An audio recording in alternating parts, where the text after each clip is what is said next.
பூம்களே ரொம்ப நாள் ஆச்சே ஒரு பாலையா படத்தை ரோஸ்ட் பண்ணலான்ட்டு நான் யூடியூபை திறந்து பாலையா படத்தை சர்ச் பண்ணிட்டு இருந்தேன். பார்த்தா ஒரு ஆச்சரியமான விஷயத்தை கண்டுபிடிச்சேங்க. இதை இங்க பாருங்களேன். தளபதி விஜயும் அனுஷ்கா செட்டியும் நடிச்ச ஒரு ஃபுல் ஆக்ஷன் மூவி பாகுபலி கெட்டப்ல தளபதி நடிச்சிருக்காருங்க. என்னடி இது?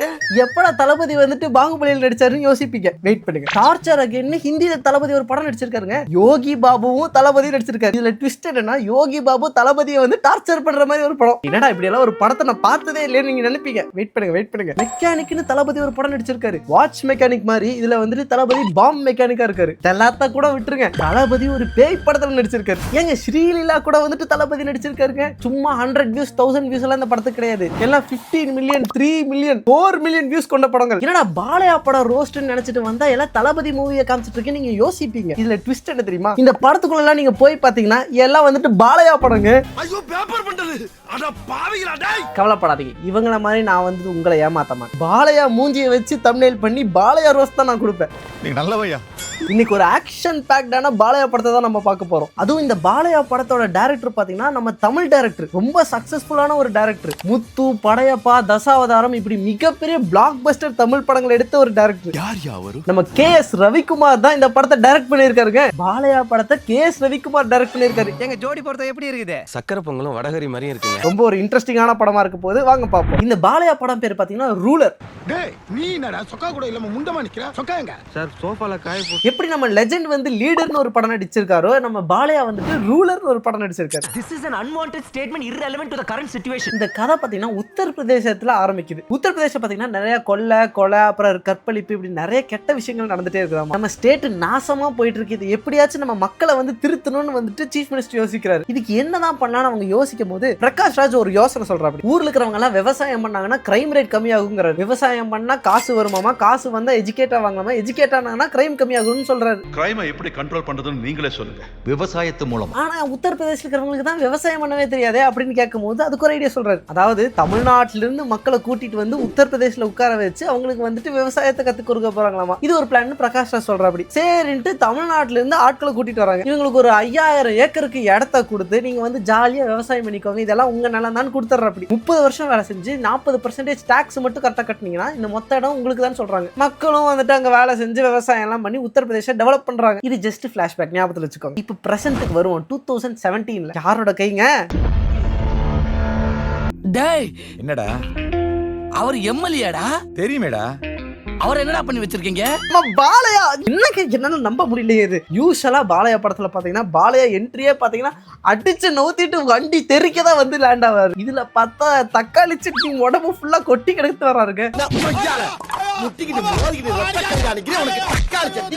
என்ன இட்லி ஆரமா இதுக்கு பொசகட்டா. என்னால நம்ப முடியலைங்க. இத பாலையாக்கு இப்படி ஒரு என்ட்ரியா? அதுல என்னங்க இது விக்கு? கரெக்டா அந்த சமயத்துல பாத்தீங்கன்னா ஏதோ ஒரு பணக்கார லேடி வந்துட்டு கார்ல போயிட்டு இருக்காங்க. நம்ம பாலையா உடம்பு ஃபுல்லா தக்காளி சட்னியோட வந்து இந்த கார் முன்னாடி விழுகுறாப்படி. சரி ஏதோ அடிபட்டு இருக்கான், இவனுக்கு ஹெல்ப் பண்ணலான்ட்டு அந்த மேடமும் ஹெல்ப் பண்றாங்க. பாலையாவை கொண்டு போய் ஹாஸ்பிட்டல் அட்மிட் பண்றாங்க. ஒரு வாரம் கழிச்சு பார்த்தா இந்த அம்மாவே ஹாஸ்பிட்டல் போய் அட்மிட் ஆறாங்க. இவங்க ஹாஸ்பிட்டல்ல உயிருக்கு போராடிட்டு இருக்காங்க. இதுக்கு நடுவில் வேற பாத்தீங்கன்னா இந்த பணக்கார அம்மாவோட அசிஸ்டன்ட் வந்து இந்த அம்மாவை போட்டு தள்ளிட்டு அவங்களோட சொத்தை அபகரிக்கணும்னு பாக்குறான். இதுக்காக இவன் காசு கொடுத்து இந்த அம்மாவோட ஆக்சிஜன் டியூபை கட் பண்ணி விடுறாங்க. ஃபார்ச்சுனேட்லி ஐசியூல இந்த அம்மாக்கு பக்கத்திலே இருக்கிறது நம்ம பாலையாங்க. இந்த அம்மா மூச்சு திணறி கஷ்டப்படும் போது கரெக்டா நம்ம பாலையா முழிச்சிடுற. அப்படி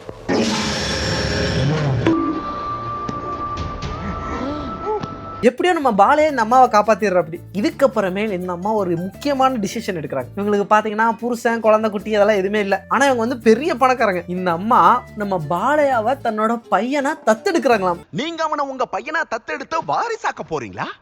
எனக்கு புரியல. இருக்கு இவங்களுக்கு பாலையா பையனா? அவரை பார்த்தாவே தெரியுது அவர் ஒரு 50-60 வயசு ஆளுது. இந்த கதைப்படி பாத்தீங்கன்னா கூட அவருக்கு அட்லீஸ்ட் ஒரு 30-40 வயசு இருக்கும். அவ்வளவு வயசான ஆளை இவங்க வந்து தத்தெடுத்துக்கிறாங்க பையனா. இந்த பித்த நிறைய பார்த்து பெரியவர்னு சொல்லிட்டாங்களே, அதுக்கு தான் ஃபீல் பண்றேன். எது என்னன்னு பாத்தீங்கன்னா நம்ம பாலையாக்கு வந்து மண்டையில அடிபட்டு அவருக்கு வந்து மெமரி எல்லாம் போயிடுச்சு. Memory loss. அதனால அவருக்கு வந்துட்டு அவரோட பாஸ்ட் எல்லாம் எதுவுமே ஞாபகம் இல்லை. அதனால அவனை ஒரு ஃப்ரெஷ்ஷா ஒரு குழந்தையா அவங்க வந்து தத்தெடுத்துக்கிறாங்களாமா. இறந்து போன என் பையன் பேரு என்ன? அர்ஜுன் பிரசாத். எப்பத்துல இருந்து இவன் தான் அர்ஜுன் பிரசாத். அவங்களோட இறந்து போன பையன் இடத்துல நம்ம பாலையாவை வச்சிடற. அப்படி அதுவும் இல்லாம பாலையாவோட பாஸ்ட் எல்லாத்தையும் இவங்க அழிச்சிடறாங்க. சரி பிரசன்ட்டுக்கு வரும். பாலையாவோட கம்பெனில ரிசப்ஷன்ல இருக்கிற பொண்ணை வந்துட்டு ஒரு மேனேஜர் வந்து ஹராஸ் பண்ற. அப்படி ஃபாரின் கிளையண்டோட சகஜமா பழகுன்னு அந்த பொண்ணை டார்ச்சர் பண்ற. அப்படி ஒரு ஃபாரினருக்கு அது தப்புன்னு தோணல, உனக்கு மட்டும் தோணுதா? இந்த டார்ச்சர் தாங்க முடியாம இந்த பொண்ணு வந்து செல்ஃப் கில் பண்ணலான்ட்டு வந்துடுறா. அப்படி இவ்வளவு பெரிய பில்டிங்ல இருந்து குதிக்க போறா. இப்ப யாராச்சும் காப்பாத்தணுமே, பாலையா பின்னாடி வந்து காப்பாத்துவாருன்னு நினைக்கிறீங்களா? இதே நார்மல் ஹீரோவா இருந்தா பின்னாடி வந்துட்டு குதிக்காத மாதிரிலாம் சொல்லுவாங்க. But we are talking about பாலையாங்க.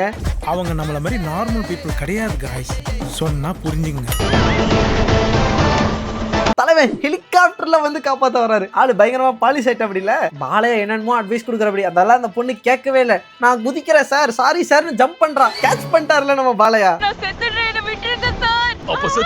என்ன செத்துறேன்னா செத்துருங்கிறாரு. உயிர் பயத்தை அவர் காட்டுறாருங்க. உடனே அந்த பொண்ணு என்ன சாவடிக்காதீங்க ப்ளீஸ் ப்ளீஸ் அப்படின்னு கேட்டோம்னா சரின்னு காப்பாத்திடுறாரு. இதுக்கப்புறம் இந்த மேனேஜர் அடிச்சு போட்டு அந்த பிளேஸுக்கு இந்த பொண்ணை அப்பாயிண்ட் பண்ணிடுறாரு. இந்த மேனேஜரை ஃபயர் பண்ணனால ஒரு ஃபாரினர் வந்து பயங்கர டென்ஷன் ஆகுறான். இனிமேல் உங்க கம்பெனிக்கு நான் ஆர்டர் கொடுக்க மாட்டேங்கிறான். No more projects from our company.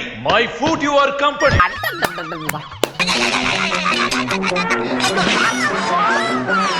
தலைவன் கலக்குறான் பாருங்க. அதாவது ஒரு மாசான அழுன்னு காமிச்சிட்டு அப்படியே நடந்து போறா. அப்படி அப்புறம் அவர் எப்படி ஒரு பெரிய பிசினஸ் மேனா இருக்கிறாருலாம் காமிக்கிறாங்க. நெக்ஸ்ட் ஹீரோயினுக்கு வருவோம். இந்த பொண்ணு பாத்தீங்கன்னா பாலையாவோட ரைவல் கம்பெனியோட ஓனர். பாலையா கம்பெனியை க்ளோஸ் பண்ணுங்கிறதுக்காக பாலையாவே அட்ராக்ட் பண்ணலான்னு போறாங்க. அங்க பார்த்தா பாலையா பெண்களோட குஜால்ஸா இருக்கிற. அப்படி பயங்கரமா இருக்குங்க. அப்புறம் அந்த பொண்ணை புடிச்சு குலுக்கி அந்த பொண்ணை இம்ப்ரெஸ் பண்ணிடுற. அப்படி தலைய 2 ஆட்டு ஆட்டினாரு. அடுத்து அந்த பொண்ணு விழுந்துருச்சு.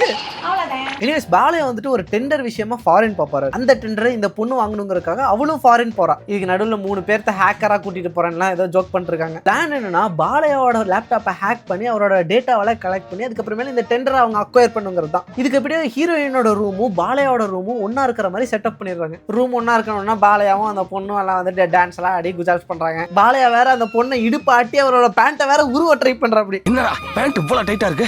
மிஸ்டர் தர்மராஜ் வயிறை கொஞ்சம் லூஸ் பண்ணுங்க ப்ளீஸ். என்னென்னமோ ஸ்டெப் போடுறாங்க. பட் ஆனா லேப்டாப்பை ஹேக் பண்ற பிளான் எல்லாம் சொதப்பிடுதுங்க. அந்த பிளானும் பாலையாக்கு தெரிய வருது. பாலையா பொண்ணுங்கறனால நீயே பென்ட்ரைவ் வச்சுக்கோ, நீயே இந்த ப்ராஜெக்ட் வச்சுக்கோன்னு விட்டு கொடுக்குற. அப்படி நமக்குள்ள எதுக்கு இந்த டிஃபரன்ஸ் எல்லாம்? Come on take it. கொடுத்தாலும் எனக்கு வேணாம், என்ன பனிஷ் பண்ணுங்கிற. அப்படி தப்பா இருக்குண்ணா. நீங்களே காமெடி பண்ணிட்டு அப்புறம் நான் எதுக்குடா? பாலையா வந்துட்டு பெண்ணுக்கெல்லாம் வந்துட்டு பனிஷ்மெண்ட் எல்லாம் கொடுக்க மாட்டாங்க. 2 பேர் கை குலுக்குறாங்க. ஆனா வந்து ஹீரோயின் வேற யாராவது இருக்காங்க. இதெல்லாம் பிரசன்டா இருக்கலாம். ஆனா பாஸ்ட்ல அவருக்கு ஒரு கதை இருந்திருக்கு. அது இன்னும் நமக்கு தெரியாது. வேதிகா தான் பாலையாவோட பழைய கேர்ள் ஃப்ரெண்ட் ஆட்டு இருக்கு. ஆனா பாலையாக்கு தான் மெமரி லாஸ் ஆயிடுச்சு. ஒரு சமயத்துல பாலையா வந்துட்டு வேதிகாவை ஏர்போர்ட்ல மீட் பண்ற. அப்படி ஆனா அவருக்கு மெமரி லாஸ் ஆனாலும் அதெல்லாம் தெரியல. அந்த பொண்ணை போட்டோ எடுக்கிற. அப்படி பிரசன்ட்ல வந்து பார்த்தா பாலையாவோட அம்மா வந்துட்டு இந்த புது ஹீரோயினுக்கும் அவருக்கும் வந்துட்டு நிச்சயதார்த்தம் பண்ணி வச்சிடறாங்க. பட் பாலையா பாத்தீங்கன்னா அவரோட பழைய கேர்ள் ஃப்ரெண்டை வந்துட்டு நினைச்சு பார்த்துட்டு இருக்கு. அப்படி அவருக்கு யாரெல்லாம் தெரியாது. ஆனா அந்த பொண்ணை பிடிச்சிருக்குன்னு பாக்குற. அப்படி பட் ஆனா அவங்க அம்மா அதெல்லாம் மழுப்பிடுறாங்க. மீன்வெல் பழைய கேர்ள் ஃப்ரெண்ட் ஆகிய வேதிகா வந்துட்டு பயங்கரமான டார்ச்சர் அனுபவிச்சுட்டு இருக்கா. அப்படி அவங்க ஏதோ ஒரு கஷ்டத்தை வந்து சீஃப் மினிஸ்டர் கிட்ட வந்து போய் கம்ப்ளைண்ட் பண்ணா ஷாக் ட்ரீட்மெண்ட் கொடுத்து வேதிகாவை பைத்தியமாட்டம் ஆக்கி வச்சிடறாங்க. வேதிகாவோட கதையெல்லாம் பாத்தீங்கன்னா உத்தரப்பிரதேஷ்ல நடக்குது. ஸ்டார்டிங்ல சொன்னால உத்தரப்பிரதேஷ், தமிழ்நாட்டுல இருந்து விவசாயிகள் உத்தரப்பிரதேஷ் பண்ணாங்களே, அங்க கம்ப்ளைண்ட் பண்ண பழைய கேர்ள் ஃப்ரெண்ட் ஆகிய வேதிகாவை பார்க்கலான்ட்டு அபிஷியல்ஸ் எல்லாம் வந்து பார்த்தா வேதிகா வந்து பைத்தியமாட்டம் இருக்காங்க. எங்க அண்ணன்னா இவங்களுக்கு ரொம்ப பிடிக்கும் சார். அவர் இறந்ததுக்கு அப்புறம் இந்த மாதிரி ஆயிட்டாங்க. ஏதோ ஒரு பிரச்சனை இருக்கு. ஆனா மக்கள் வந்து அந்த பிரச்சனையை சொல்லவே மாட்டேங்கிறாங்க. ஏன்னா அந்த ஊரோட மினிஸ்டர் வந்துட்டு இந்த மக்களை ஏதோ டார்ச்சர் பண்ணிருக்கான். என்னன்னு பார்த்தா அந்த ஊர்ல இருக்கிற எல்லா குழந்தைங்களும் கடத்தி வச்சுட்டு கொன்றுவன் மிரட்டிட்டு இருக்கான். அதனால எல்லாரும் அமைதியாவே வாழ்ந்துடுறாங்க. ஒரு சின்ன குழந்தை அழுகுதுன்ட்டு வில்லன் கேங் அந்த குழந்தையும் கொண்டுறாங்க, அந்த குழந்தையோட அப்பாவையும் கொண்டுறாங்க. தட்டி கேட்க ஒருத்த வர மாட்டானா? வருவா. ஹீரோ இன்ட்ரோடக்ஷனா மிளகா சட்னி எடுத்து மூஞ்சில ஊத்திடுவேன். தன படத்துல பார்த்தாச்சு பாலையா தான் வருவாரு. மீன்வேல் பாலையா வந்துட்டு உத்தரப்பிரதேஷ் ப்ராஜெக்ட்னு ஏதோ ஒரு ஃபைலை கண்டுபிடிக்கிறாரு. அந்த ஃபைலை படிச்சு பார்த்த உடனே இது எப்படியாச்சும் நம்ம முடிச்சாகணும்னு போறாரு. அவங்க அம்மா எல்லாம் தடுக்க பாக்குறாங்க. ஆனா ஒண்ணும் வேலைக்கு ஆகல. சரி இவனை தடுக்க முடியலன்ட்டு அவங்க அம்மா உண்மையை சொல்றாங்க. உத்தரப்பிரதேஷ்ல தான் எனக்கு ஆக்சிடென்ட்டே ஆச்சு, அது ரொம்ப டேஞ்சரஸான ப்ராஜெக்ட்னு சொல்றாங்க. என்னன்னு பார்த்தா இவங்க வந்து உத்தரப்பிரதேஷ் போயிருந்தாங்கல்ல, அப்ப அங்க இருக்கிற மினிஸ்டர்லாம் வந்துட்டு அவங்க பண்ற ப்ராஜெக்ட் எல்லாத்தையும் கேன்சல் பண்ணி விட்டான். பெரல வசதி பேசுற வேற யாராவது இருந்தா இதே இடத்துல புதைச்சிருப்பேன். இத தெரிஞ்சுக்கிட்ட உடனே பாலையா அப்படியே கண்ணாடி அமுக்கிய உடைக்கிறாருங்க. வெறி கொண்ட சிங்கத்தின் கர்ஜனை. அதுக்கப்புறம் டைலாக் தெரியலையே, நமக்கு தான் வரல விட்டுடுங்க. மீன்வேல் இந்த யூபி மினிஸ்டர் ஏதோ பெரிய ஆளாட்ட சீனா போட்டுருக்கான். அவனுக்கு ஒரு கால் வருது. எடுத்து பார்த்தா பாலையா அவனை கண்ட மேனிக்கு கழுவி ஊத்துற. அப்படி அவர் திட்டின திட்டுல வண்டியே போய் ஆக்சிடென்ட் ஆற அளவுக்கு திட்டி இருக்காரு. பாலையா உன் தோலை தொங்க விடுறேன்டான்ட்டுல வந்து பயங்கரமா சேலஞ்ச் விடுற. அப்படி எங்க யூபியில போயிட்டு வில்லன் சும்மா விடுவானா, பாலையாவை காலி பண்றதுக்கு அவன் ஆட்கள் அனுப்பிச்சு விடுறான். மீன்வேல் ஒருத்தன் வந்துட்டு பாலையாவை பார்த்தோன்னா ஷாக் ஆகி நிக்கிறான். அவர் மூஞ்சிய பார்த்துட்டு நடுங்கி போயிட்டு திடீர்னு ஓடி போயிடுறாங்க. இவர் அவனை துரத்திட்டு எங்கேயோ ஓடி போயிடுறாரு. மீன்வேல் வில்லன் வந்துட்டு ஆட்களை கூட்டிட்டு வந்து அவங்க அம்மாவை கேப்சர் பண்ணி வச்சிடறான். பாலையா ஓடி தானே போனாரு, ரிட்டர்ன் கார்ல வந்து அடிக்கிறாருங்க. எங்க இருந்து போய் கார் எடுத்துட்டு வந்தாரு? காரை ஓபன் பண்றதுக்கு பதிலா காரோட டோரை அடிச்சு அப்படியே டோரோட வெளில வர. அப்படிங்க எப்படியோ அப்புறம் எப்பவும் போல பாலையா வந்துட்டு எல்லாத்தையும் போட்டு தாக்கிடுறாருங்க. யூஷுவல் பாலையா ஃபைட் தான், அடிச்சு நவுத்துறது, வண்டி தெரிக்கிறது, இவ்வளவுதான். வில்லன் வந்துட்டு மூஞ்சி கழுவுன பாலையா ஃபேஸ பார்த்தவன ஷாக் ஆகுறான்.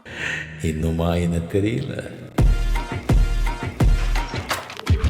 மெயின் வில்ல வேற ஆளு. ஆனா இந்த ரவுடி வந்துட்டு பாலையா மூஞ்சியை பார்த்த உடனே அவன் நெஞ்சு அப்படியே துடிச்சு இறந்தே போயிடுறான். ஹார்ட் அட்டாக் வந்துருது அவனுக்கு பாலையாவை பார்த்துட்டு. அவர் மூஞ்சி என்ன அவ்வளவு கொடூரமாடா இருக்கு. அவரை பார்த்து ஹார்ட் அட்டாக் வரளவுக்கு உனக்கு என்னடா பிரச்சனை? ஆளு ஸ்டைலிஷா தான் இருக்காரு, பார்த்தே செத்து போயிட்டாருங்க. இருந்தாலும் KS ரவிக்குமார் இப்படி எல்லாம் பாலையாவை கலைச்சிருக்க கூடாது. நான் எப்படி அந்த மாதிரிலாம் சொன்னேன்? பேசிட்டு இருக்காங்க, டிஸ்டர்ப் பண்றேன். மீன்வேல் உத்தரப்பிரதேஷ் ஆட்கள்லாம் வந்துடுறாங்க. திடீர்னு வேதிகா ஓடி வந்துட்டு பாலையாவை கட்டி பிடிக்கிறா. அப்படி பாலையாக்கு அந்த பொண்ணு யாருன்னே தெரியலங்க. அவருக்கு அவரோட குடும்பம் யாரையுமே ஞாபகம் இல்ல. இங்க விடுறாங்க இன்டர்வெல் பிளாக். சொல்லு என்னாச்சு? முடியல. அவங்களுக்கே தெரிஞ்சது இவருக்கு வந்து எதுவும் ஞாபகம் இல்லை அப்படிங்கும் போது இவர் வேற ஏதோ ஆளு, நம்ம தான் வந்து தெரியாம நம்ம பையன் நினைச்சு வந்துட்டோம் அப்படின்னு அவங்க அண்டர்ஸ்டாண்ட் பண்ணிக்கிறாங்க. ஓகே, ஃபர்ஸ்ட் ஆஃப் ஆல் நம்ம வந்துட்டு பாலையோட பிளாஷ்பேக் அண்டர்ஸ்டாண்ட் பண்ணணும். வாங்க பிளாஷ்பேக்கு போகலாம். இந்த சட்னி இல்லாத இட்லிக்கு எத்தனை பிளாஷ்பேக் போவீங்க? பிளாஷ்பேக்ல போய் பாத்தீங்கன்னா நம்ம விவசாயிங்க எல்லாத்துக்கும் அங்க இருக்கிற ஆட்கள் பாத்தீங்கன்னா ரொம்ப தொலை கொடுக்குறாங்க. யாரு? மினிஸ்டரோட ஆட்கள். விவசாயிங்கனாவே ரொம்ப கொச்சையா பேசுறாங்க. விவசாயின்றவ யாரா? பூமி ஆகாயம் கிட்ட கையேந்திர பிச்சைக்காரன். நீங்க எல்லாம் பிச்சைக்காரங்கடான்னு சொல்லிட்டு அவங்கள போட்டு அடிக்கிறாங்க. நம்ம பாலைய என்ட்ரி கொடுக்குறப்ப சும்மா இல்லைங்க, போலீஸ் கெட்டப்ல வந்தா கூட பரவாயில்ல, பான் பிராக் போட்டு வந்துட்டு அது ஏதோ சீனா போடுற அப்படிங்க. பான் பிராக்க பிச்சு இப்படி தட்டி போடுறதெல்லாம் ஒரு சீனா காமிச்சா என்னது? மாசா காமிக்கிறதுக்கு எதெல்லாம் மாசா காமிக்கிறது இல்லையா? எனக்கு புரிஞ்சிச்சு ஏன் வந்துட்டு சிகரெட்டை வச்சு சீன் காமிக்காம பான் பராக்க வச்சு சீன் காமிச்சிருக்காங்க. ரேசிசம் நண்பர்களே. உத்தரப்பிரதேஷ்ல படம் நடக்கிறதுனால உத்தரப்பிரதேஷ்காரனா வந்து பான் பராக் தானே போடுவாங்க, அதனால வந்துட்டு பான் பராக் போயிட்டாங்க. இதுக்கெல்லாம் நம்ம வந்துட்டு பாலையாவை குறை சொல்லக்கூடாது, ஷாருக் கானை தான் நம்ம குறை சொல்லணும். அவங்க வந்து நாக்கில் கேசரின்னு ஆட் போட்டு அங்க இருக்கவங்க எல்லாருக்கும் பான் பராக்க பழக்கி விட்டது. தேவையில்லாம தேர் இழுத்து தெருவில் விடுறானே.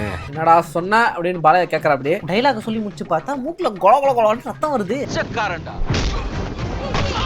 அவனுக்கே தெரியாம பாலையா அவன் மூக்குல குத்தி திருப்பி போட்டு டப்புன்னு அடிச்சு திருப்பி வச்சிருக்க. அப்படிங்க அதே மாதிரி திரும்ப பாலையா அவங்க எல்லாத்தையும் போட்டு நவுத்துறா. அப்படி அண்ட் பாலையா வந்து தன்னோட கேர்ள் ஃப்ரெண்ட் மீட் பண்றதுக்கான டைம் வந்துருச்சு, அதாவது எக்ஸ் கேர்ள் ஃப்ரெண்ட். திடீர்னு ஒரு பொண்ணு பாலையா வீட்டுக்குள்ள வந்துட்டு நான் தான் மருமகன் சொல்லிக்கிறா. பார்த்தா அது வந்து பாலையாவோட அப்பாவோட ஃப்ரெண்டோட பொண்ணு. நிச்சயதார்த்தம்லாம் பண்ணி வச்சிடலான்னு முடிவு எடுத்துறாங்க. அவளும் சரி நம்ம மாப்பிள்ளைய பாப்போன்ட்டு பாலையாவை பார்க்க வரா. பாலையா ஸ்டைல் யாருக்குதாக்க பிடிக்கும்? என்ன பார்த்து உனக்கு பிடிச்சிருக்கா சொல்லுன்னு அந்த பொண்ணு வந்து ஹீரோ கிட்ட கேட்கறா. அப்படி என்ன பிடிக்கலன்னு சொன்னா அத நான் சர்ஜரி பண்ணி மாத்திப்பேன். பிடிக்கலன்னா சர்ஜரி பண்ணி மாத்திக்கலாமா? ஈரமாகற மாதிரி பேசுறீங்க. ஈரமாகற மாதிரி பேசுறீங்களா? என்னங்க இது? என்ன சொல்ல வராங்க எனக்கு புரியலையே.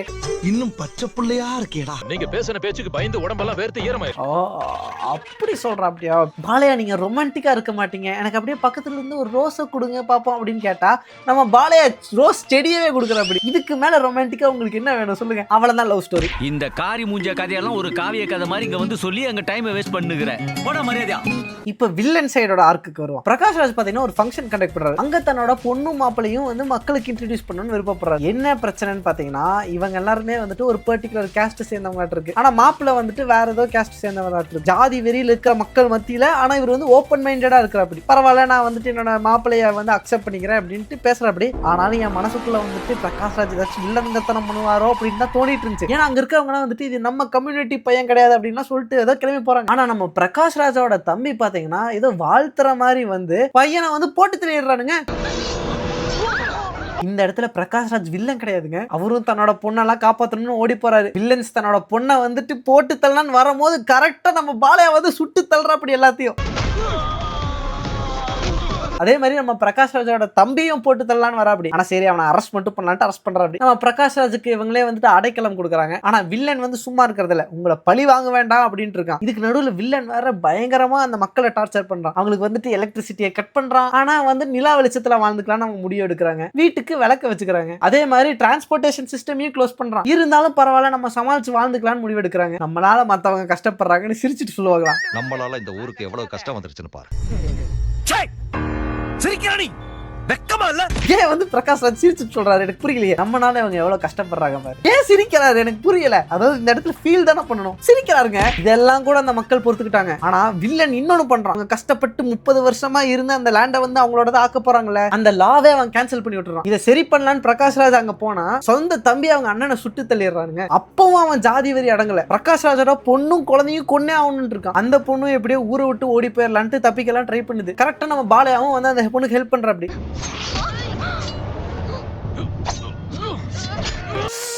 Oh my God. நம்ம பாலையா வந்துட்டு ஆண்கள் நேருக்கு நேரு சண்டை போட்டு ஜெயிக்க முடியாதுங்கனால பிரெக்னெண்டா இருக்கிற லேடிஸை வச்சு முதுகுல குத்துறாங்க. That is the only way people can hit Balayya guys. இந்த பொண்ணுக்கு ஹெல்ப் பண்ணலான்னு போனா பாலையாவே ஒருத்தன் வெளில தூக்கி போட்டானுங்க ட்ரெயினை விட்டு. ஆனா ட்ரெயின்ல இருந்து வெளில பறக்க பாலையா அவனை வெட்டி கொண்டுறப்ப இந்த சமயத்துல தான் பாலையா உருண்டு போய் கல் அடிபட்டு மெமரி லாஸ் பேஷண்டா மாறுறாரு. இவ்வளவுதாங்க பிளாஷ்பேக். இப்ப பிரசன்ட்டுக்கு வரும். அவருக்கு இன்னும் வந்துட்டு இந்த பாஸ்ட்ல எதுவுமே ஞாபகம் வரல. பட் ஃபைனலி அவரோட அம்மாவே வந்துட்டு ஒத்துக்கிறாங்க. ஏன்பா நீ வந்து நிஜத்திலே அந்த ஊருக்காரர் தான், நான் தான் உன்னை தூக்கிட்டு வந்து என் பையனை வளர்த்திட்டு இருந்தேன்னு ஒத்துக்கிறா. அப்படி பிரகாஷ் ராஜோட பொண்ணும் பாத்தீங்கன்னா அந்த ஊர்லயே தான் வாழ்ந்துட்டு இருந்திருக்கா. இதுக்கப்புறம் பாலையாக்கு ஒரே ஒரு டாஸ்க் தாங்க இருக்கு, வில்லனை க்ளோஸ் பண்ணணும். வில்லனை க்ளோஸ் பண்ண அந்த பொண்ணே நடந்து போறா. வில்லன் கன்னை வச்சுட்டு அந்த பொண்ணை ஷூட் பண்ணி கொள்ளணும்னு ஷூட் பண்றானுங்க. புல்லட் போக போக பாலையா கார்ல வந்து அந்த புல்லட் எல்லாம் தடுத்துறாருங்க. அங்க பாரு கார்ல வந்து அப்படியே தடுத்துறாருங்க. சுட்டு தள்ளுறானுங்க. ஒரு புல்லட் படுறது இல்ல. ஏன்னா வந்து பாலையா சர்க்கிள் பண்ணி அந்த புல்லட் எல்லாத்தையும் தடுத்துறாரு. அதுக்கப்புறம் நம்ம பாலையா ஸ்டைலிஷா வந்து வில்லனை போட்டு தள்ள வர்றாரு. எப்படியோ வில்லனை வந்து அப்படியே தூக்கி போட்டு அடிச்சு நவுத்தி கொண்டுற. அப்படி